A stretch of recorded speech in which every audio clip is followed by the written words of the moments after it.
Hello, everyone. Tune here. I'm back and here to talk about the mid-season power rankings for Survivor 49. Now, I'm going to be completely transparent and honest here. I'm recording this currently very late at night because I want to get this out as soon as possible. A bit ahead of my usual schedule, so I'm trying to do this as quick and to the point. And that honestly works really well with how the season's going so far and my current thoughts on this. Like so far this as far as all the seasons I've covered on this channel, this one 47 I was just having a funk and in a bad mood, I guess, but this season just isn't speaking to me as much, and like the edit isn't helping. Like the edit is seriously crap, to be quite honest. Like, there's clear favoritism to a very select few still in the game, and everyone else is just sort of background stock. It kind of does help with me getting through this though, but like still, mm, it this season doesn't really speak to me that much, and like even if 50 wasn't like right around the corner either, like this just isn't helping. It's 49 is sort of like an afterthought, to be honest. But anyway, that's not all that we're going to be talking about. We're also going to be talking about the players, the 10, 10 remaining players still in the game. I normally do this when there's like 12 or 11, but like the there were a more significant amount of players being eliminated in the pre-merge, and like I was going to do this before or when I heard that the merge was coming up. Like I've always done this video right after the mergatory, so I wanted to get one episode or so into the merge just before I do this. So I did that, and I'm actually glad I did, just based on the result of the episode. But anyway, we're going to be talking about the connection still in the game, as well as the direction based on who's left and how the story is being presented. So with that, let's get into it. Who was our 10 remaining sole survivor contenders? Okay, not a great turn of phrase, but you get what I'm saying. Alright, first we are going to be talking about the eliminated players from this season so far. Starting with our first boot, Nicole. Not much to say.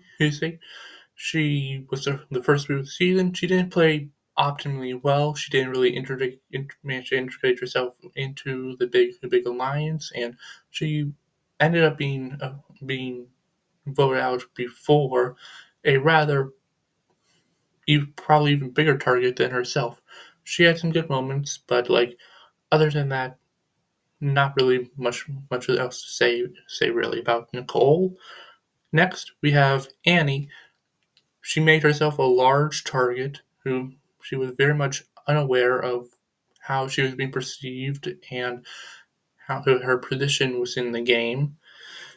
It did seem like Alex was wanting to work with her to an extent, but like it just never came to fruition because Annie was so self unaware that she was just too much of a liability to keep around for any more going into the game. Then we had Jake, definitely a big character from the season, who went out in a very unusual way, getting bit by a sea crate. Apparently, even more rare than getting struck by lightning. I do feel for him, obviously, and he was definitely in a very good position within his tribe, having very tight knit alliances with both Sophie and Alex. Definitely could have been a real driving force within the game if he had stayed in, but sometimes these things happen, you know? Do I expect Jake to be back? Honestly, sort of, yeah, maybe. It would definitely have to be a very specific season, though. Next, we have Jeremiah. I don't. I don't really have much to say about Jeremiah. I just found him very underwhelming and very underedited, in my opinion. There wasn't much to say. He was in the majority alliance, but he was at the bottom of it, and he knew it. So I don't know. I think he could have been better, but like he just was never really in position to be that, I guess. Next we had Matt. Matt, okay. Matt, honestly, like Hina as a whole sucked as far as like the story and the element of Survivor goes. But like early on, I thought Matt was probably the only Hina member to actually watch because I thought he actually did have a good edit. But he ended up being the first Hina member to go, and in a swap position in the game. So I really do feel for Matt, but like I guess it was his time. He was definitely a more chaotic player, so I understand why he was voted out ahead of Jason. But I guess I just would have liked to see Matt continuing on in the game. Next, we have Jason. Honestly, I think I have less to say about Jason than in either Jeremiah or Nicole. Like Jason really wasn't part of the story. Like we never actually saw him anything to do with him while he was at Hina. The only two things I can think that Jason was a part of the season was one, every time he was on a puzzle and a challenge, and Jeff was really driving home the fact that Jason is a puzzle master. And then on the swap tribe, where he was definitely outnumbered, swap screwed, and just a dead man walking until his episode where he got voted out unanimously. That's all I have to say. Now we get into the good parts. We have Shannon, our final pre-jury or pre-merge vote out. Definitely a large part of the season. She had multiple alliances and relationships with players like Shan, like Savannah, Nate, Rizzo, who were core alliance members, and we saw her relationship with Sage when they got swapped into a tribe together, and they were really going at it. Well, Shannon was doing what she could to survive that tribe, and Sage was pissed that Shannon was not not really looking out for her, I guess. I don't know. I think Sage wanted Shannon to like fall on the sword for her, I guess, but that was never going to happen. It, their whole dynamic was a really large part in the story, and like it was bubbling over, and at some point it was going to explode.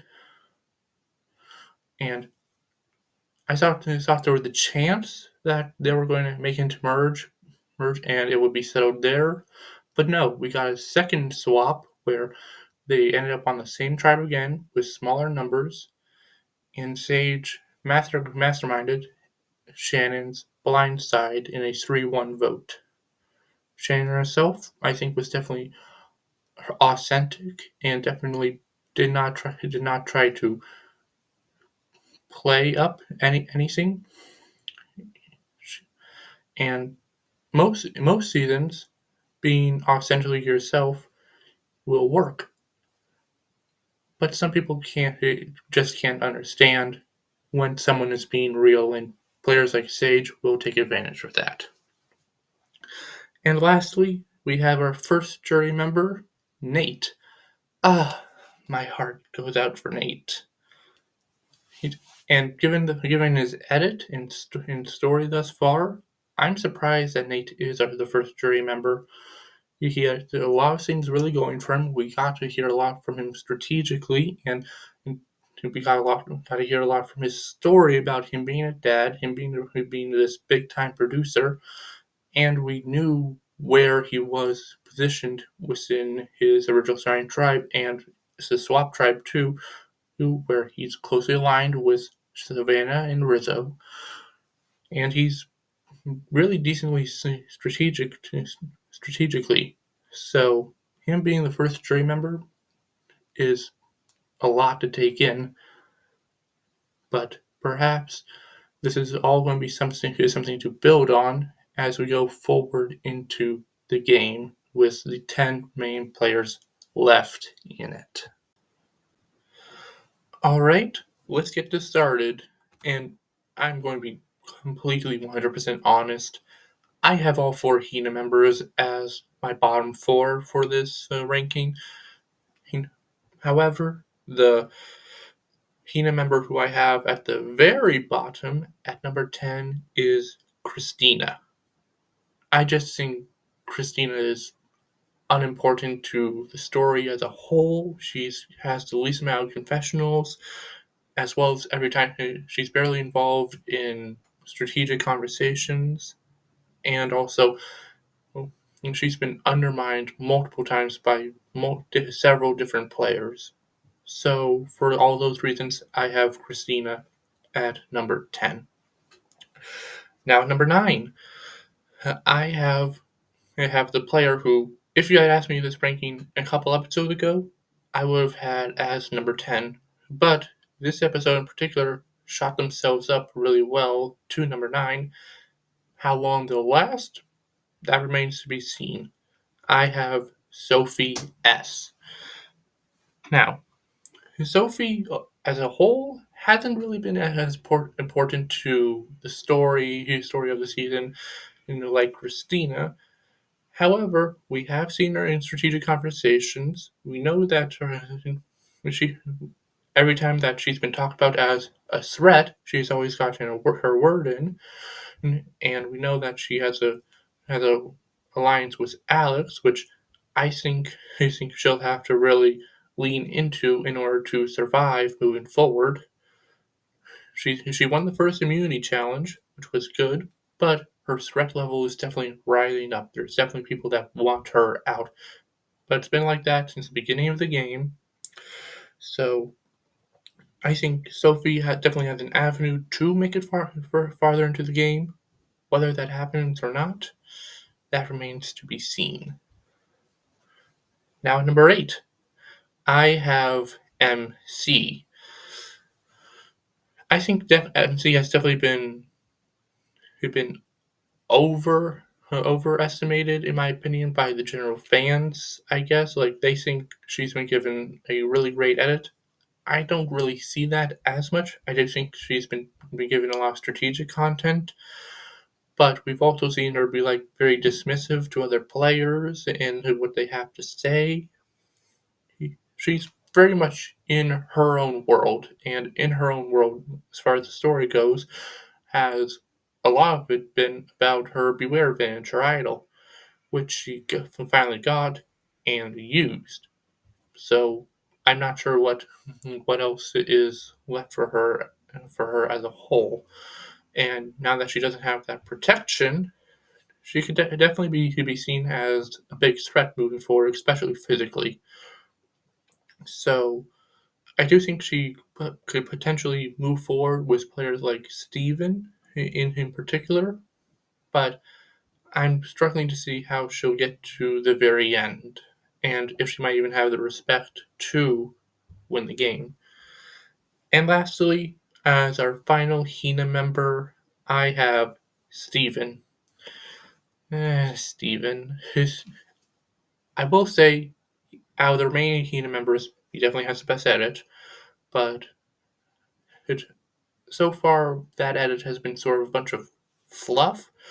We definitely got a bunch of personal and strategic content for him with players like MC and Matt, but Matt's gone. He still has MC. He does now have Sage and Jawan with the Bombs Up Alliance, but I don't know. Like, there's just something about Sage and Jawan that makes me not want to trust them moving forward, which we'll get into later.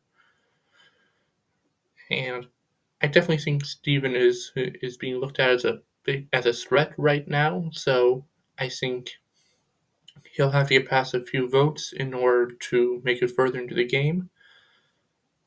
I guess we'll just have to wait and see. But right now, I just see I see Steven as the most likely Hina member to make it to the end and win, but as a whole, Hina, I just don't see winning this game. Okay, now we're building it up. We're building this up. We got past the Hinas of it all, where they had basically no edit to miscontinuous bad edits, to now we're getting to players who, okay, they have an edit, they have a storyline, but can we consider them a winner? That's up for debate. From number 6 to number 3, those are these players. And now at number 6, I have Jawan.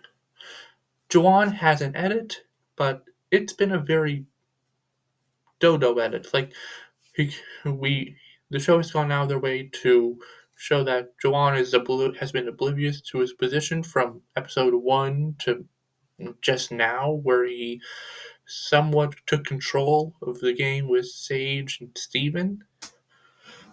Um, but they've also been very much showing the rivalry or one-side rivalry between him and Savannah.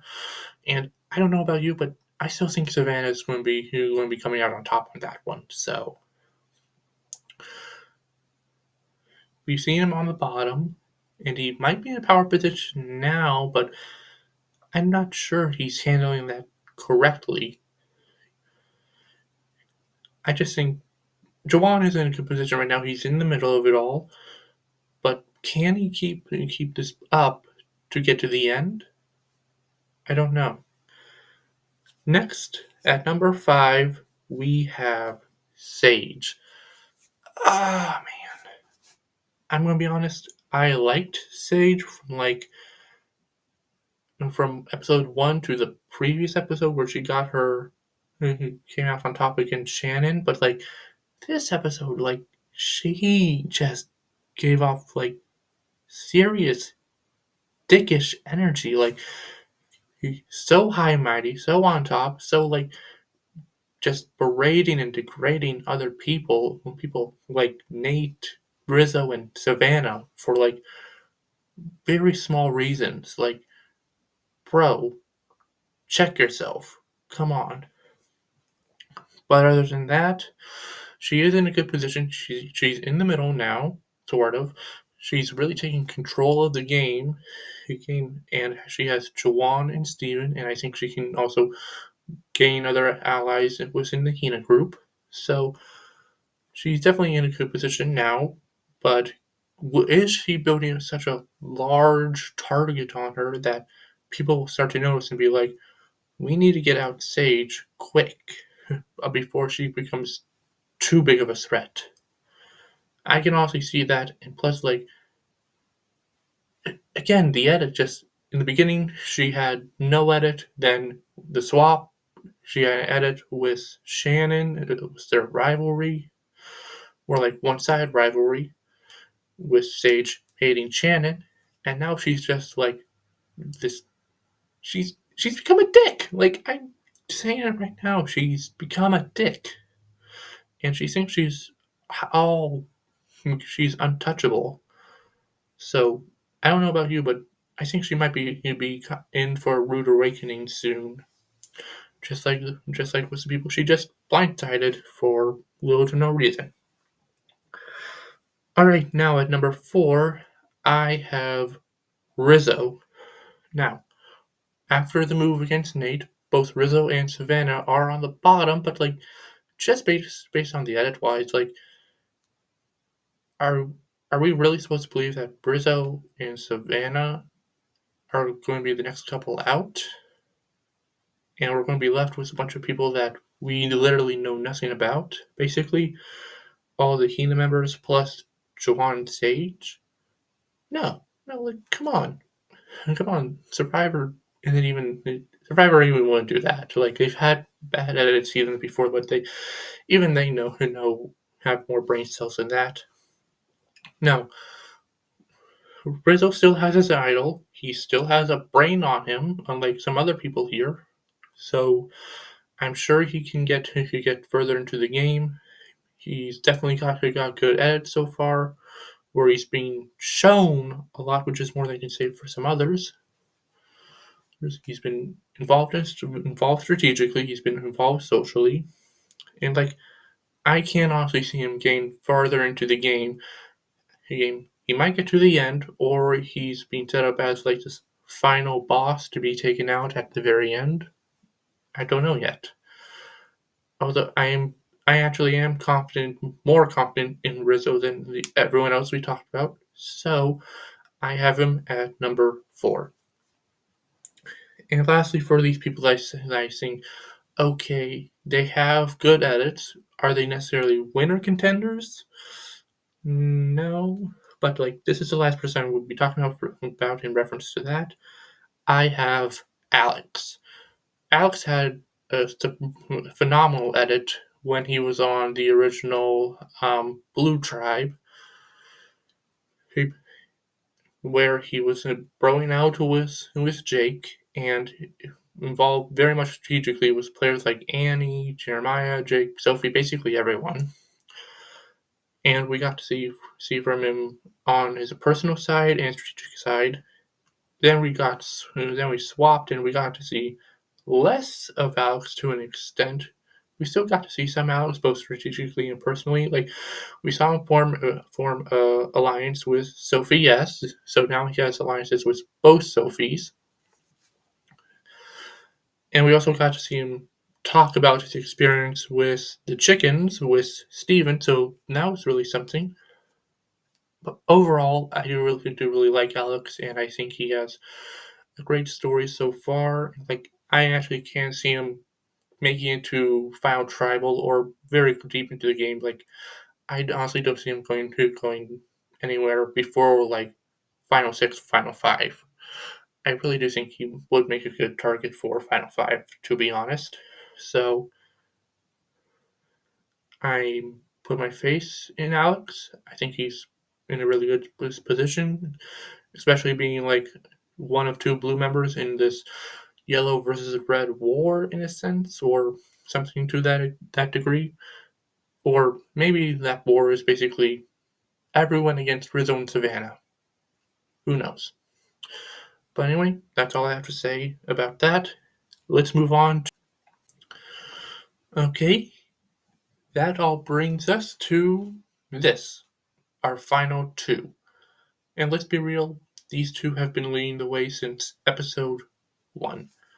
For a long time now, people have been online have been saying it's been a 2-horse race, and now with Nate being eliminated, the gap between these 2 and everyone else just grew exponentially. We have Savannah and Soph. I'm calling her Soph. She apparently likes the nickname. So, how do I decide which to have 2 and 1? Well, I have made a decision. And at number 2, I have Savannah. I have Savannah at number 2 for mainly 2 reasons. One, she just got blindsided. A really smooth, tight ally of hers in Nate just got eliminated, and now she's on the bottom with Rizzo. And while I'm sure they can make it out of this, I'm not currently clear how yet, but I have faith in her that she can. And 2, this last episode was not great for her, as so people have really been clocking her that she is a strategic threat, and people have been comparing her to a mean girl, which I don't really see. She's more brass, but a mean girl, no. I like the edit that she's been getting on the show, this villainous woman that takes no guff and just really goes all in on it. That's the type of player I like to see, and that's Savannah. The story as a whole has really been promoting her. She is one of the main characters of the season, along with like a Soph, a Savannah, a Soph, and Alex, some others, I guess. Savannah has really proven that she is a strategic threat. She can be social when she needs to. Like she's not pushing people away, pushing people away. Like she has made allies before. She can do it again, and like just based off the story, I do believe she gets the best of Jawan at the very least. So I'm just really putting my trust and faith in Savannah. I do think she's good. I'm just waiting for the final results. And now, at number 1, I have Blue Sophie, or Soph, or Sophie with an I instead of an E. I think Soph has been getting a great edit all the way through. Like, she was the star of the show back in the old Blue Tribe era where they've been struggling and suffering. She's been shown doing very great strategic work and knowing her position well even early on there. And I think if you can survive a disaster tribe like that and really not be in much danger, then you're doing something right. And then once we hit the swap, she found herself in an even better position, being easily picked up by the likes of Savannah, Nate, Rizzo, and I really do think she has really bonded with Savannah. Like I think the best hope for those two women is to go as far as they can with each other. Like just hold on to each other very tightly and don't let go until like maybe Final Four. She's been shown to be strategic, social, and she has the definite underdog edit, and she has relationships beyond that. Is that she still has Alex, and Alex is putting together a sort of multi-layered alliance between Hina and Hina that he wants to bring Soph into, so that's good for her too. Like even though Hina along with Jawan Stage are in the control right now, I don't believe Soph is on their number one hit list. Like I think that's Rizzo and Savannah, so that's good for her right now. I just think based off what we've seen so far, she has the survivor gods behind her. She has the story and strategic side to back it up, and she also has a safety without no, not safety without power. She has a knowledge without power. No, I got that wrong again. She has an advantage that takes away advantages. So like maybe she can finally put it to good use. Who knows? But other than that, I think just based off how everything's been going so far, I think Soph is our best, most likely winner from Survivor 49. Okay, that is it. That is all I have to say about these mid-season power rankings. A bit later than I would have usually done, but like it's fine.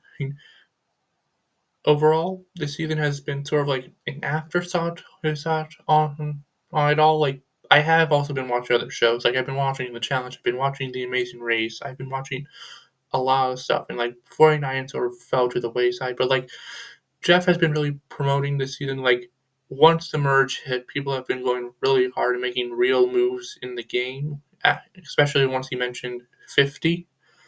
So I guess maybe we'll see some real action now that we're here, and I really want to see some big moves happen, and I'm excited I'm actually slightly more excited to see what will happen moving forward in 49. And I'm even more excited for when 50 comes around because that is the big one of the actually not this year, next year. Anyway, that's all I have to say. Until next time, see you for more stuff to come. Chapter 3 is soon approaching. Fingers crossed, there might be some delays to that. But anyway, this has been Voidtoon. See ya. Goodbye. Voidtoon out.